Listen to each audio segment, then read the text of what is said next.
Hello guys, तो कैसे हैं आप सब लोग। तो अभी मैं आपके सामने आ चुका हूं गाइस। तो आज बात करेंगे हम पटवारी की स्ट्रेटजी के ऊपर कि आपका एग्ज़ाम जो है मार्च के महीने में जो आपका पटवारी का एग्ज़ाम है उसके ऊपर क्या स्ट्रेटजी रहनी चाहिए।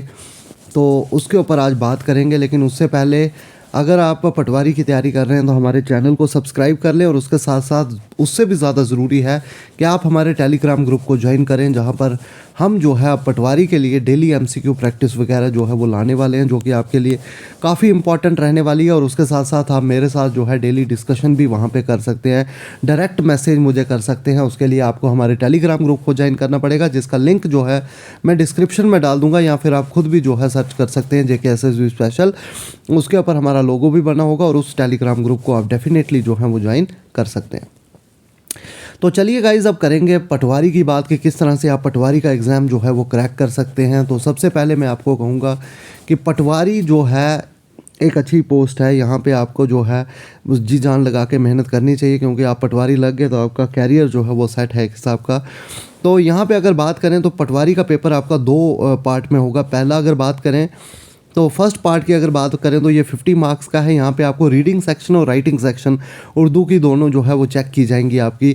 तो रीडिंग में आपको यहाँ पे देखें ये चीज़ आप पढ़ सकते हैं यहाँ पे कि कैंडिडेट जो है उनको जो है to answer questions carrying 1 mark each out of the given passage. तो कुछ पैसेज उर्दू में आपको दिए जाएंगे, उनमें से एक मार्क्स के क्वेश्चन पूछे जाएंगे, वो आपको करने हैं। ये 20 मार्क्स का होगा। और उसके बाद आपका राइटिंग सेक्शन होगा, जहाँ पे आपको एक लेटर राइट करना है, एक इंग्लिश पैसेज जो है उसको ट्रांसलेट करना है उर्दू में और फिर इंग्लिश में, तो दोनों करने हैं। और उसके बाद एक ऐसे आपको 100 वर्ड का लिखना है सोशल रेलिवेंस के ऊपर। तो 30 मार्क्स की आपकी राइटिंग होगी, 20 मार्क्स की आपकी रीडिंग होगी। इस तरह से आपका उर्दू का जो कंप्रीहेंशन है वो चेक किया जाएगा। तो इसके लिए मैं आपको एक ही बात कहूँगा कि इसके लिए आपको राइटिंग सेक्शन जो है उर्दू लिखना आपको आना चाहिए, और उसकी आप प्रैक्टिस जो है डेली, मैं कहूँगा कि 1 घंटा आप उर्दू राइटिंग की प्रैक्टिस जो है वो डेली करें। और उर्दू रीडिंग, न्यूज़पेपर ले लें आप, उर्दू का न्यूज़पेपर लें और उसको रीड करें। लगभग आधा घंटा आप डेली कोशिश करें कि मुझे उर्दू रीड करना है, क्योंकि अभी अगर एग्ज़ाम की बात करें तो 40 से 45 दिन हैं। तो आपके लिए ये बेटर रहेगा कि आप उर्दू का न्यूज़पेपर उठाएं और डेली आधा घंटा न्यूज़पेपर पढ़ें, और जो वर्ड मीनिंग आपको समझ नहीं आते हैं उनको सर्च करें और उर्दू के वर्ड मीनिंग को समझें। उर्दू की जो आपकी रीडिंग स्किल है उसको इम्प्रूव करने की कोशिश करें, और वो तभी होगी जब आप उनके मीनिंग्स जो हैं उनको सर्च करोगे, उनको समझोगे कि क्या इसका मतलब है। और साथ में राइटिंग आपको 1 घंटा डेली करनी है। रीडिंग आप अगर आधा घंटा करोगे चल जाएगा, लेकिन राइटिंग आपको 1 घंटा करनी है। और अलग अलग किस्म के आप ऐसे राइटिंग करना शुरू करें, एक लेटर एक ऐसे, ये आप डेली जो है एक एक लेटर और एक ऐसे आप डेली लिखना शुरू करें। और लगभग अभी 40 से 45 दिन है, तो अगर आप 40 से 45 ऐसे आज से लिखना शुरू करेंगे तो आपका अच्छा होल्ड जो है वो अप टू एग्ज़ाम जो है वो बन जाएगा। तो आई होप आपको चीज़ें क्लियर हो रही होंगी। तो ये था आपका राइटिंग सेक्शन और रीडिंग सेक्शन।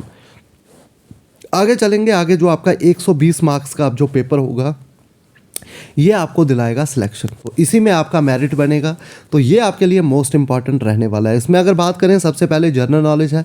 जनरल नॉलेज में आपको इकॉनमी पूछी जाएगी, कल्चर पूछा जाएगा आपको, कल्चर के अलावा थोड़ी सी ज्योग्राफी आपको पूछी जाएगी, हिस्ट्री पूछी जाएगी जिसमें इंडियन नेशनल मूवमेंट है आपकी, साइंस एंड टेक के क्वेश्चन पूछे जाएंगे, और करंट अफेयर्स है आपका। तो अगर ऑल इन ऑल बात करें तो आपका लगभग ये कोई बहुत बड़ा सिलेबस नहीं है, लेकिन इसमें आपके बड़ी बात है कि वेटेज बहुत ज़्यादा है। मतलब 36 क्वेश्चन आपको यहाँ से पूछे जाएंगे, तो हर एक टॉपिक आपके लिए इम्पॉर्टेंट हो जाता है। तो अगर बुक सजेशन की मैं बात करूँ तो आप आर्ट एंड कल्चर की अगर बात करें तो आर्ट एंड कल्चर आपको बहुत ज़्यादा डीप नहीं पढ़ना था, लेकिन यहाँ पे वेटेज ज़्यादा है तो आपको थोड़ा सा यहाँ पे अच्छे से इसको पढ़ना है। तो इसमें आपको जो जितने भी डांसेस हैं, जितने भी फेस्टिवल्स हैं, ये आपको अच्छे से करने हैं। डांसेस, फेस्टिवल्स, और जो डांसेस के साथ साथ जो स्टेट के होते हैं मेन डांसेस, फोक सॉन्ग्स वगैरह, वो आपको सब यहाँ पे आने चाहिए। उन्हीं में से JKSSB ज़्यादातर क्वेश्चन पूछती है, तो वो आपके लिए इंपॉर्टेंट रहने वाला है। वो आपने ज़्यादा अच्छे से यहाँ पे पढ़ना है। आई होप आपको समझ आ रही होगी। बाकी मैंने सुजेस्ट भी किया था कि मैक बुक्स जो हैं अरिहंत की आती हैं वो आप पढ़ सकते हो, काफ़ी अच्छी उनमें बुक्स हैं, वो आप ले लें, उनको रीड करें। सिर्फ यूट्यूब पे वीडियोस देखने से आपकी सिलेक्शन नहीं होगी, क्योंकि वो तो सभी देख रहे हैं।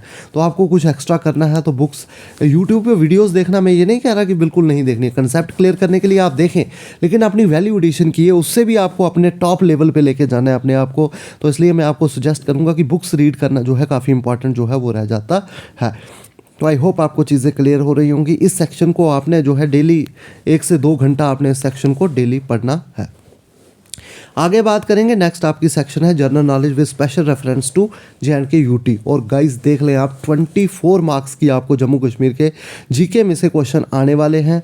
और इसके लिए एक वन स्टॉप सॉल्यूशन है आपके लिए कि आप सीधा हमारे टेलीग्राम ग्रुप को ज्वाइन करें। वहाँ पे मैंने एक PDF डाली हुई है जिसका नाम है district wise history and tourist places of JNK। वो मैंने एक पूरी ई बुक है आपके पास, और उसमें मैंने जो है सब कुछ ऐड किया है। अगर वो बुक आप पूरी पढ़ लेते हो तो जम्मू कश्मीर का कोई भी क्वेश्चन उससे बाहर जाने वाला नहीं है। तो मैं आपको सजेस्ट करूँगा कि आप उस बुक को डाउनलोड करें और उसके बाद उसको फ़ोटो स्टेट करवा लें कहीं जाके, और उसको अच्छे से बाइंडिंग करके एक बुक की तरह वो बन जाएगी, और उसको रीड करें। कोई भी क्वेश्चन जम्मू कश्मीर का बाहर नहीं जाने वाला है। 24 मार्क्स मैटर्स। सिर्फ आप कोई छोटी सी बुक जम्मू कश्मीर की पढ़ के जो है इसको क्वालिफाई नहीं कर सकते हैं। तो आपके लिए बहुत ज़्यादा इंपॉर्टेंट रहने वाला है जो मैं आपको बुक सुजेस्ट कर रहा हूँ। ये मैंने खुद जो है वो राइट की है, तो आपके लिए काफ़ी इंपॉर्टेंट रहने वाला है।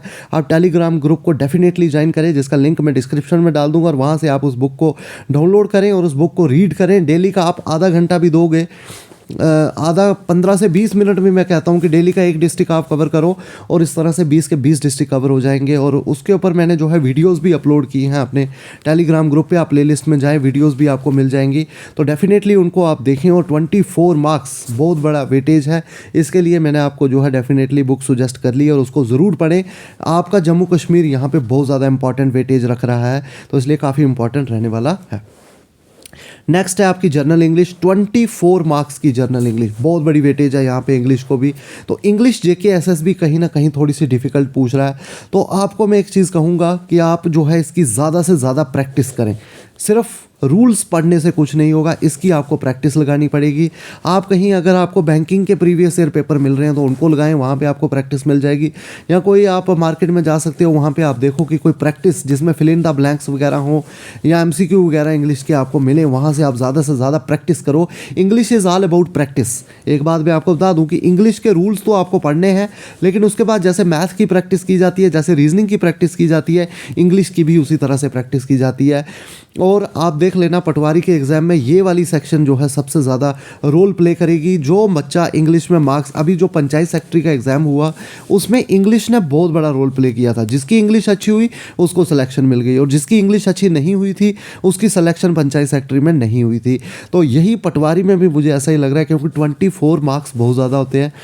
तो कहीं ना कहीं मुझे ऐसा लग रहा है कि पटवारी के एग्ज़ाम में जो है कहीं ना कहीं इंग्लिश वो रोल प्ले करेगी। तो इसलिए आपके लिए काफ़ी इंपॉर्टेंट हो जाती है इंग्लिश। तो एक और चीज़ मैं आपको इंग्लिश के लिए सुजेस्ट करूंगा कि JK SSB के जितने भी प्रीवियस ईयर पेपर हैं जिनमें इंग्लिश आई हुई है, उन सारे पेपर्स को आप सॉल्व करो। आपको पता लगे कि JK SSB इंग्लिश जो है वो किस तरह की पूछता है, और फिर आप जो है उसी लेवल की प्रैक्टिस जो है वो करना शुरू करो। तो इंग्लिश प्लेस बहुत बड़ा रोल प्ले करेगी, इसलिए इंग्लिश को लाइटली लेके मत जाना पेपर में। बहुत सारे पंचायत सेक्रेटरी में ऐसा हो चुका है, बहुत सारे बच्चों ने क्या किया कि इंग्लिश को वहाँ जाके देखेंगे, जो होगा देखा जाएगा, और इंग्लिश ने वहाँ पे सबको जो है बुरी हालात वहाँ पे इंग्लिश ने की थी। तो इसलिए पटवारियों को मैं आपको बता रहा हूँ कि आप इंग्लिश को लाइटली बिल्कुल भी ना लें। नेक्स्ट है आपका knowledge of computer. Knowledge of computer के लिए अरिहंत की बुक जो है वो मार्केट में चल रही है, लेकिन पूरे कंसेप्ट उस बुक से क्लियर नहीं होते हैं। तो इसके साथ साथ मैं एक और बुक आपको बता रहा हूँ, अनीता गोयल, काफ़ी अच्छी बुक है। जो कंसेप्ट आपका अरिहंत की बुक से क्लियर नहीं होता है, तो उसके साथ साथ आप अनीता गोयल की बुक जो है वो भी साथ में मैं आपको रेकमेंड कर रहा हूँ कि वहाँ से भी आप इस चीज़ को पढ़ सकते हैं। ये बुक भी काफ़ी अच्छी है, काफ़ी डेप्थ में है। जो कंसेप्ट आपका अरिहंत से क्लियर हो जाए उसको अरिहंत से ही करें, जो अरिहंत से क्लियर नहीं होता है उसके लिए आप अनीता गोयल को जो है वो सुजेस्ट मैं आपको कर रहा हूँ, उससे कर सकते हैं। नेक्स्ट आपकी मेंटल एबिलिटी और रीजनिंग, ये सेक्शन आपके लिए इजी रहने वाली है, कोई ज़्यादा इसमें डिफिकल्टी नहीं है। जेके एसएसबी की रीजनिंग बहुत इजी ही पूछी जाती है, ज़्यादा डिफिकल्टी नहीं होती है। तो आप पंचायत सेक्रेटरी का एग्जाम ले सकते हैं, वहाँ से आप देख सकते हैं कि कैसा आपको रीजनिंग पूछा गया था। पटवारी में भी उससे डिफिकल्ट रीजनिंग जो है नहीं पूछी जाएगी, उसी तरह की रीजनिंग है, number series, letter series, coding, decoding, direction sense, तो वही टॉपिक है, काफ़ी एग्जाम में आप करते हुए आए होंगे, तो इसमें आपको दिक्कत नहीं होने वाली है। तो ये है आपका 120 मार्क्स का पटवारी का एग्ज़ाम। तो ऑल इन ऑल मैं आपको कहूँगा इसमें कि आप ये 2 सेक्शंस को देख लें। एक आपका इंग्लिश का सेक्शन है, सबसे ज़्यादा मेहनत इस पे करिएगा अगर आपको सिलेक्शन चाहिए। जो बच्चा इंग्लिश में 20 प्लस करके ले जाएगा वो पटवारी का एग्ज़ाम निकाल के ले जाएगा, ये मेरे से आप लिख के ले लो। और उसके साथ साथ जम्मू कश्मीर के जीके 24 मार्क्स का जीके है, तो इसलिए मैं आपको जो बुक सजेस्ट कर रहा हूँ जो कि हमारे टेलीग्राम ग्रुप में मिलेगी, उसको आप डेफिनेटली जो है वो डाउनलोड कर सकते हैं और आपको काफ़ी बेनिफिशियल रहेगी, मैं आपको गारंटी दे रहा हूँ।